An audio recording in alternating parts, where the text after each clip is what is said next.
Good morning, Volendam. How's everyone this morning?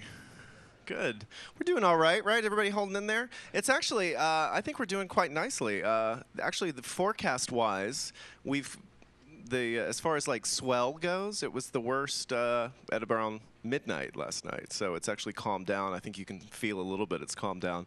And I think it's kind of going to be like this for the rest of the day, is what we're expected. But if you look out, it's not horrible. We're not seeing a lot of white, which is always nice. The winds seem to be all right.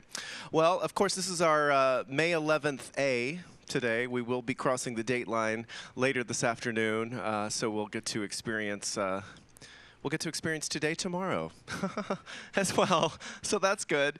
Well, how many of you were at the showtime last night? Yeah. Well, great show. Did you enjoy it?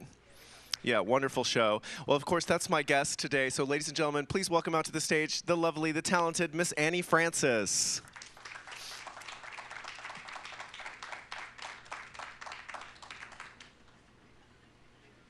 Well, hold on. Let me hold up just a second.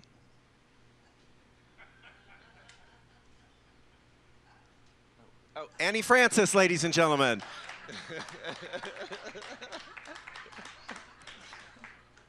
She had a rough night. Morning. We thought we'd just make a joke about how it really is tough for entertainers to get up so early. Morning, Robert. How are you? I'm good. Good morning. Thanks for coming out. I know, you drew a big crowd, actually, for Good Morning Volendam. Have to have you on every day. Well, so how are you? I'm good. I'm just still waking up. Yes. Nearly finished the first cup of coffee, so we're good. Good. That's always good. Well, fantastic show last night. Of course, everybody agrees with me. Fantastic show. Thank you. So let's jump right in. I thought, well, I love everything. I love your voice. I love your selection, and I wanted to ask you that, like, when you're choosing a show, what are some of the determining factors? Is it songs you love to sing? Is it just, what goes into that? A bit of everything. I don't normally choose a song until I've read the lyrics to it. So I don't know if you noticed, but I mean everything I sing unless I make fun of it. But yeah, I choose a song by looking at the lyrics of a song, and that kind of is half my decision right there. And yeah, songs that you've heard and love, and they're things that help you choose a song as well. But yeah, the lyric is the first thing I sort of aim for. Sometimes I'll like the sound of a song, and then I'll look into the lyrics and I mightn't like it anymore. So yeah, it pretty much is all about the lyric. I'm going to put my shoes on. Okay. Yeah, we had a preset. Yeah.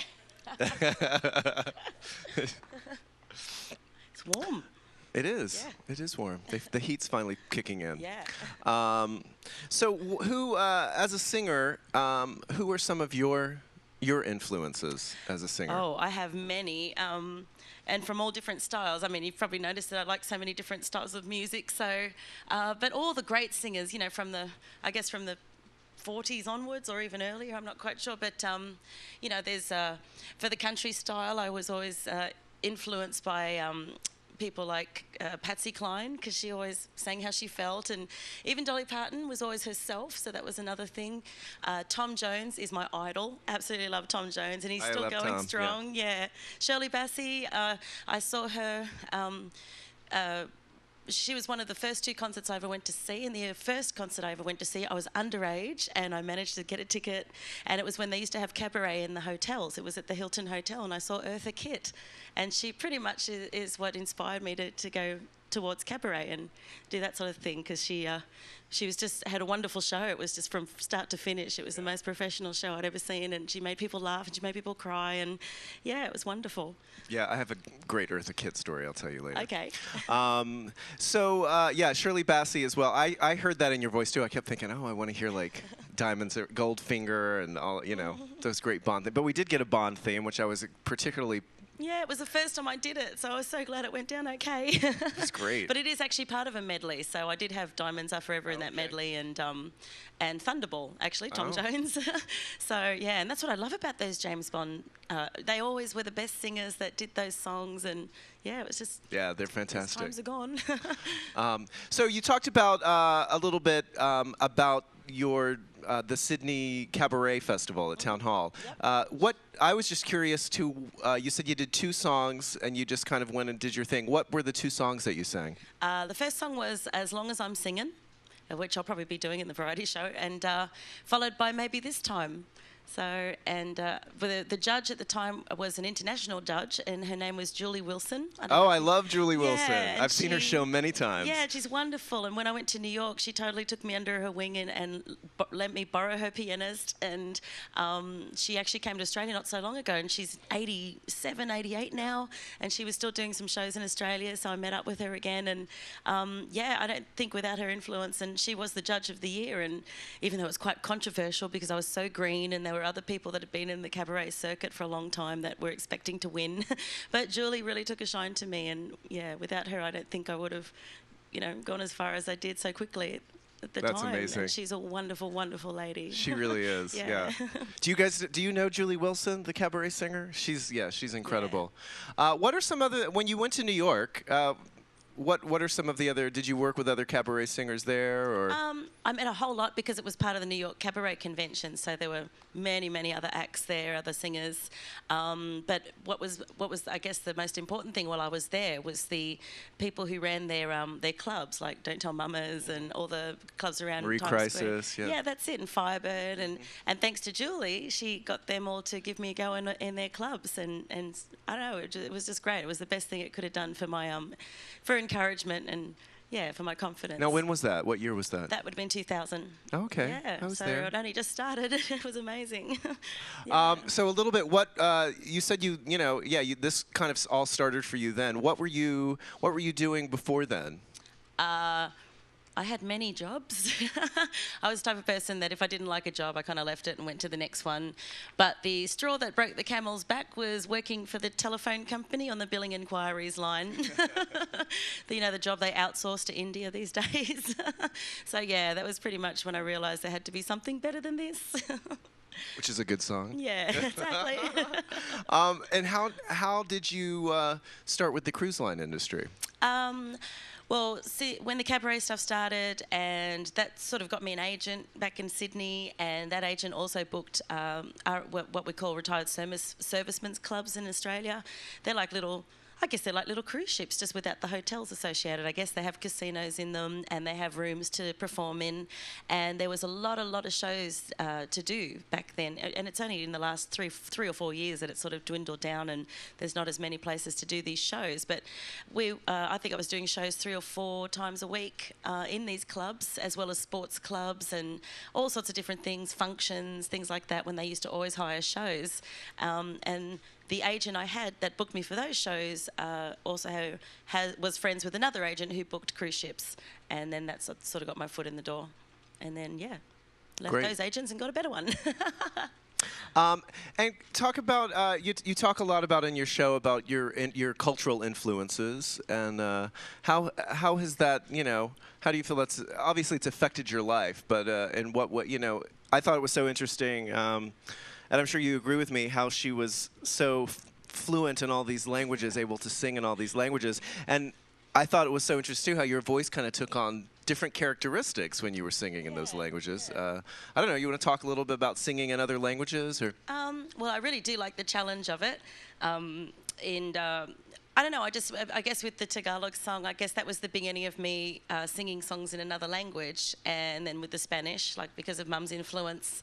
And it just sort of went from there. I just, if I found a song I liked and it happened to be in another language, I quite happily learned it. So, yeah, if I'm able to do it. I don't know about really hard languages like Ukrainian or something, but I'm not quite sure. So it's always a challenge, and I've yet to conquer French. I've sort of got a little bit of French. I've got a French song there. I can hear some Edith Piaf for you. Yeah, that's it. So that's probably the next sort of language to conquer. But I think from travelling to all the different countries, and it was just inspired from there. And then once you start practicing it, you really, really want to get it right, and it takes a long time sometimes, but it's all worth it at the end, I hope.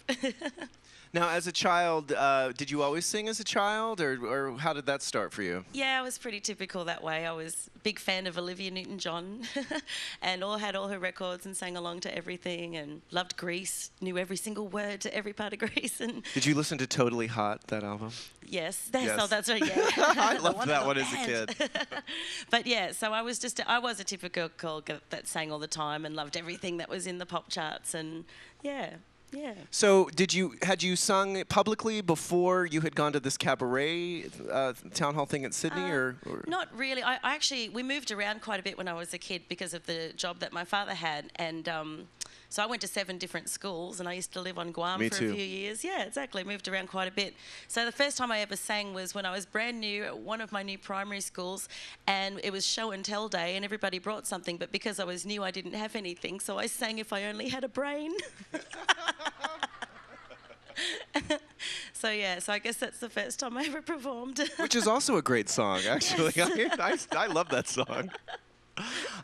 So this is like one of those like what if kind of questions, but if you could, like, if there was any artist out there that you could record a duet with, who would that be? Hugh Jackman. I'd take up any offer he gave me.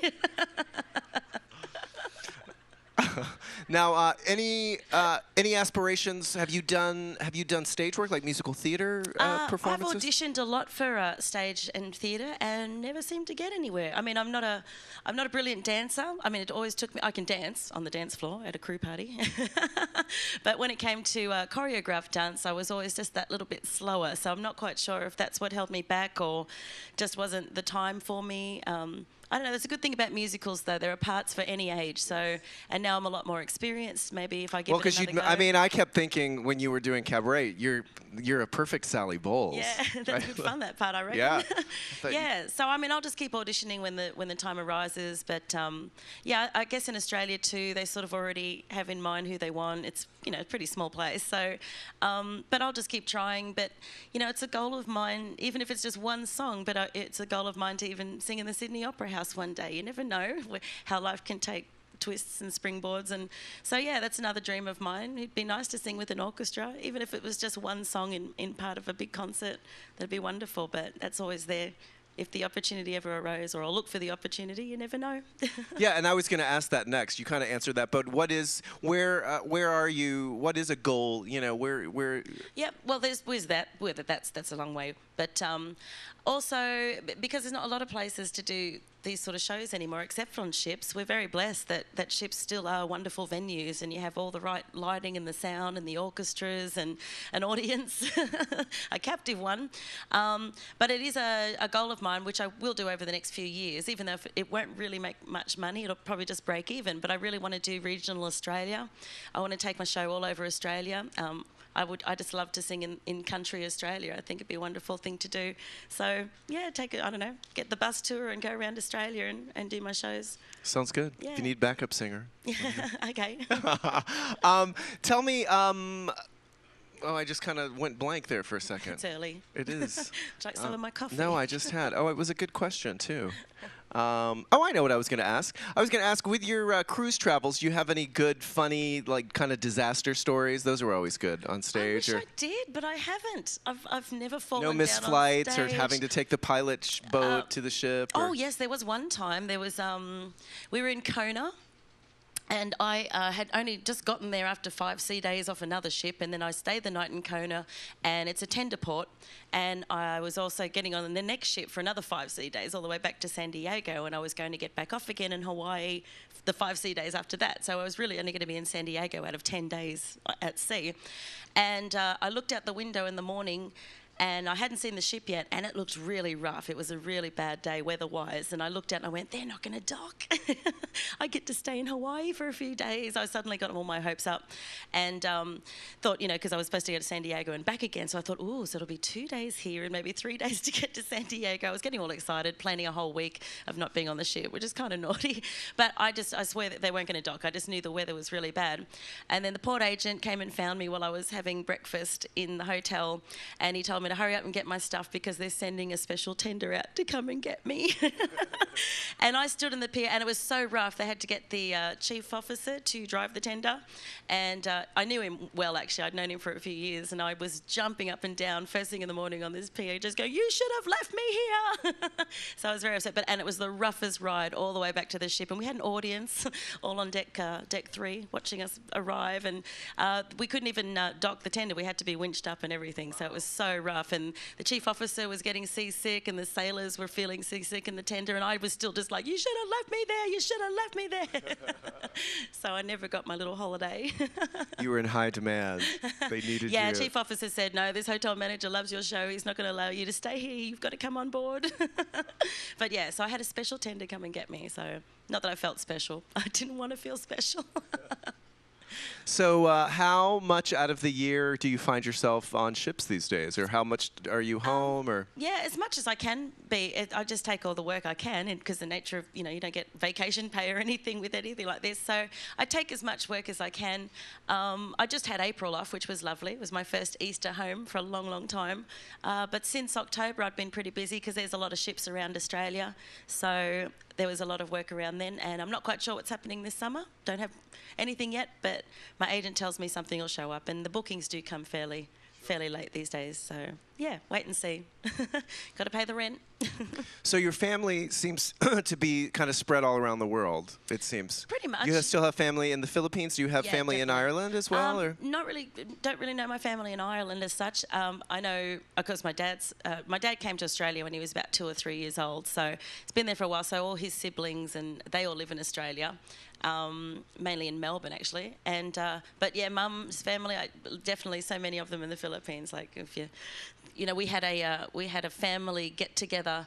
The last afternoon I was there about 18 months ago, and there was about 75 of us, and even then a third of us were still not there because they were working overseas. So my mum is one of 9 children, and you can imagine all her brothers and sisters have lots and lots of children, and so I've got many, many first cousins and uncles and aunties, but it's wonderful. It's always the most wonderful time. I mean, it's a family party. You can throw a whole party, and they're just all your first relatives.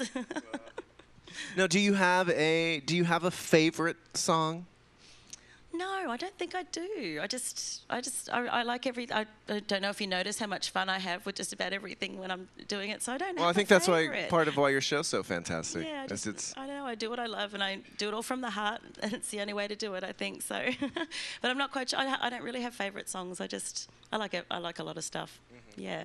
And did you ever go to the O'Neill Cabaret Symposium? No. No, the O'Neill. Okay, I was just wondering because that's a big that they do. Big cabaret thing in the States. Yeah. Okay. Well, do we have any questions out there? Questions, comments? Yes, ma'am.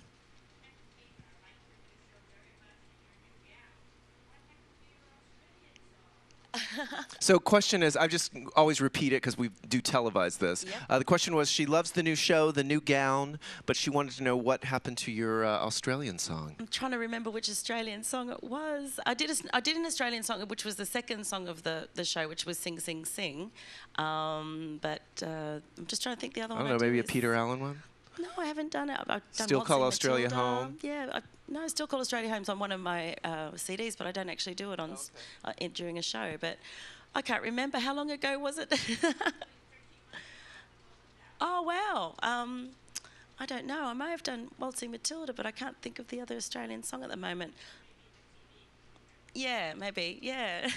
But thanks for liking the new gown. Yes.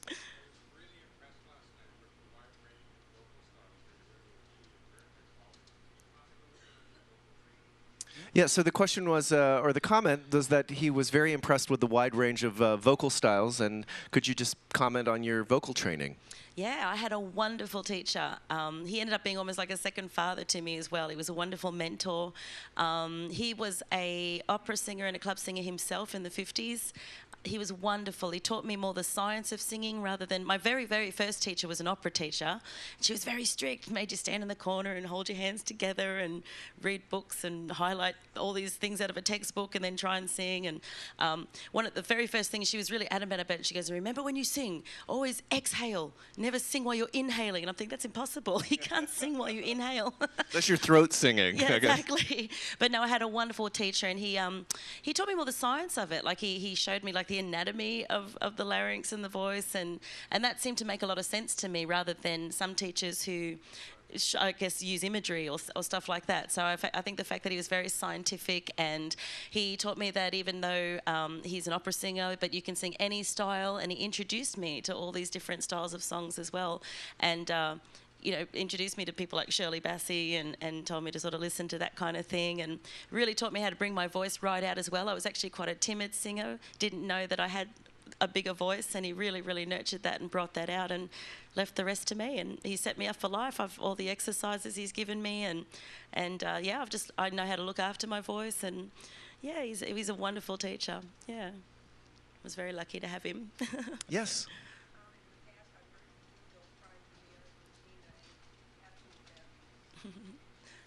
Oh, okay. Just a comment that she loves her version of Don't Cry For Me, Argentina, of course, from Evita. You'd be a great right. Evita, too. Yeah, well, I can put that in the variety show. So, yeah. Hey, there you go. It'll be there. I've got it. Any other comments, questions? Yes?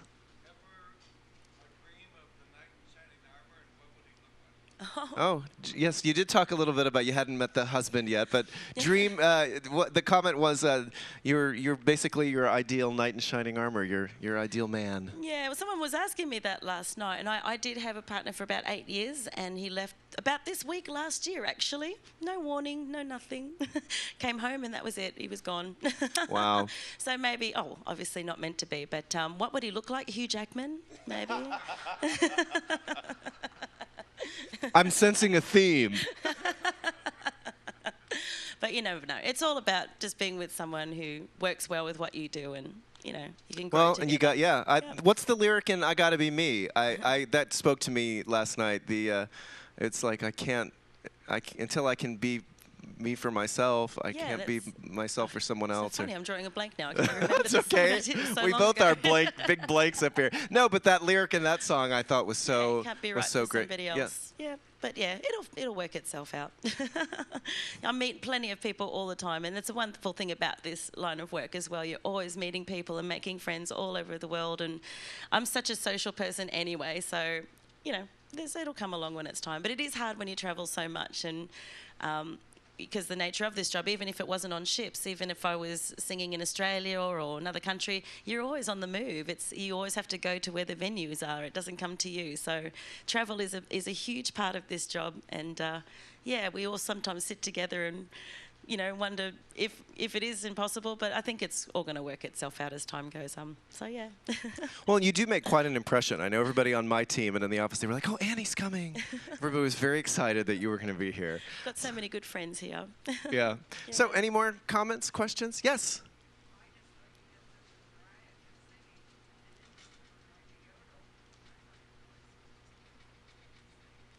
So just to comment how fantastic you are and your yodeling skills. Could you talk a little bit more about the yodeling, and was that an interest that you had, or how did that come about? Well, I'd already started doing some country songs in the show, naturally, because my father listened to country music all the time, and my singing teacher had taught me a wonderful warm-up technique, and it was just a little yodel, but it was just from the bottom note to the top note, not like a full-on yodel.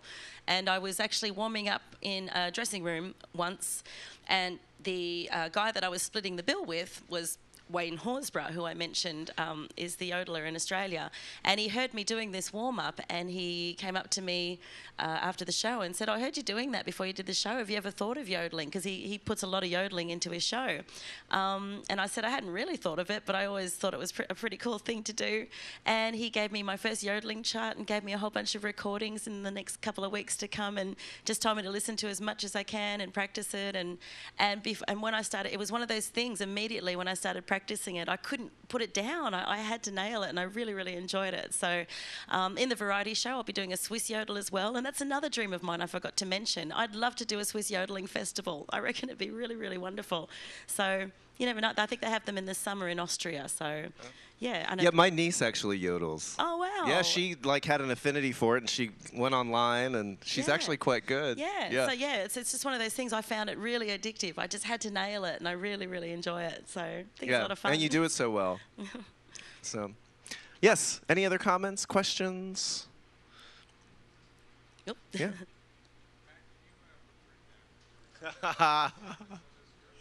I would every career. The comment was, could I book her again? Yeah, certainly. She's everybody's, has been nothing but high praise for you, all the guests and everybody. And like, she will be back. We have a variety show, our penultimate night of the cruise. So she will be back performing then. And I look forward to it too. That's the thing, I've got so much more repertoire, and it's, even though last night's 50-minute show, but it's like I still have so much more and so many other kind of different songs, and it's so hard to cram it all in such short time.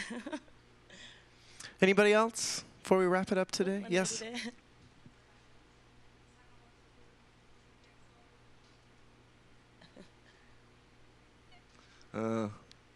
Very good. Oh, very good. Arigato. Thank you so much. Very good.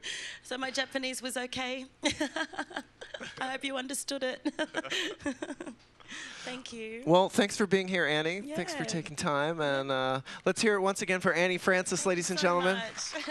Thank you. Oh, she has something for you, I think. Oh, that's so pretty.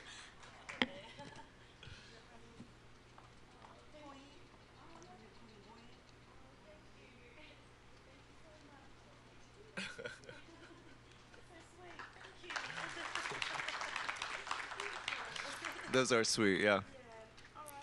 Well, great. Well, thank you, Annie, for joining us. Of course, folks, in here today at 10, we've got an exploration speaker series. At 11, our hotel manager, Renee, will be in here repeating his kind of lecture slideshow about the refurbishment that we went through during our dry dock in Singapore. And then I'll push 11:30. Myself and the entertainers will be doing reading the first act and a half of The Importance of Being Earnest in the Explorers Lounge. So that'll be fun. So have a great day. Good morning, Volendam, and I'll see you all around the ship. Use the handrails. Bye-bye, everyone.